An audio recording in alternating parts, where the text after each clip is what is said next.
बचपन से ही मुझे अजीब सी आवाज़ें सुनाई देती थी।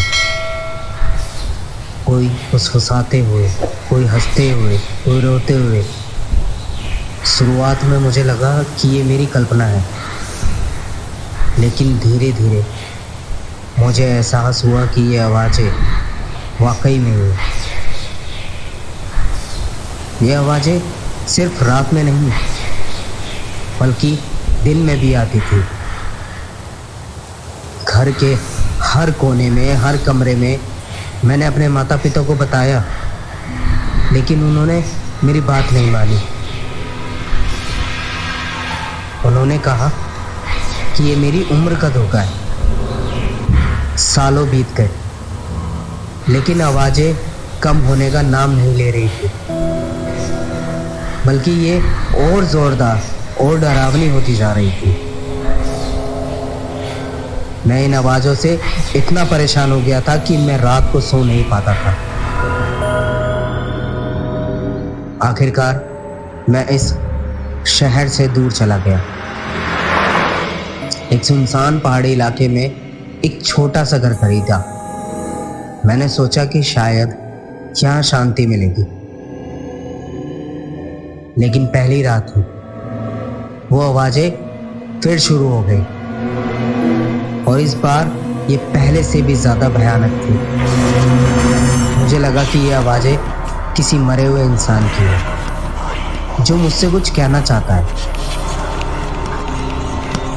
मैं सह नहीं पाया, घर से बाहर निकल कर पहाड़ों पर चढ़ना शुरू कर दिया। पूरी रात में चलता रहा, ये उम्मीद लिए कि कहीं दूर जाकर ये आवाज़ें बंद हो जाएगी। सुबह सूरज निकलने के बाद मैं एक गुफा के पास पहुंचा। गुफा का मुंह अंधेरे में डूबा हुआ था, जैसे कोई काला राक्षस का मुंह हो। अचानक आवाज़ें और जोर से सुनाई देने लगी। मुझे लगा कि ये आवाज़ें गुफा के अंदर से आ रही है। कुछ अदृश्य ताकत मुझे गुफा के अंदर जाने के लिए मजबूर कर रही थी। मैं डर रहा था, लेकिन किसी मजबूरी से गुफा के अंदर चला गया। गुफा के अंदर का वातावरण बहुत ही ठंडा था। चारों तरफ अंधेरा छाया हुआ था। मैं धीरे धीरे आगे बढ़ता गया। जमीन पर कुछ ठोकर खाने के बाद मेरे हाथों को एक खुरदरी दीवार का सहारा मिला। मैंने दीवार के साथ साथ चलना शुरू किया। कुछ दूर चलने के बाद मुझे सामने से एक रोशनी दिखाई दी। रोशनी धीमी थी, लेकिन अंधेरे गुफा में आशा का किरण की तरह नजर आ रही थी। मैं रोशनी के करीब गया, देखा कि ये एक मशाल की रोशनी है, जो दीवार पर टिकी हुई है। मशाल के पास एक मेज रखी हुई थी, जिस पर पुरानी किताबें और कागज बिखरे हुए थे।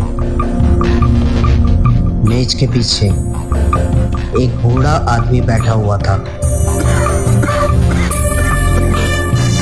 उसने सफेद दाढ़ी रखी हुई थी और उसके हाथ बहुत ही कमजोर लग रहे थे। बूढ़े आदमी ने मेरी तरफ देखा और धीमी आवाज में पूछा, आखिरकार तुम आ ही गए।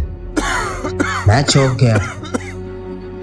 मैंने बूढ़े आदमी से पूछा, आप कौन हैं? आप मुझे यहाँ कैसे जानते हैं? बूढ़े आदमी ने मुस्कुराया और कहा,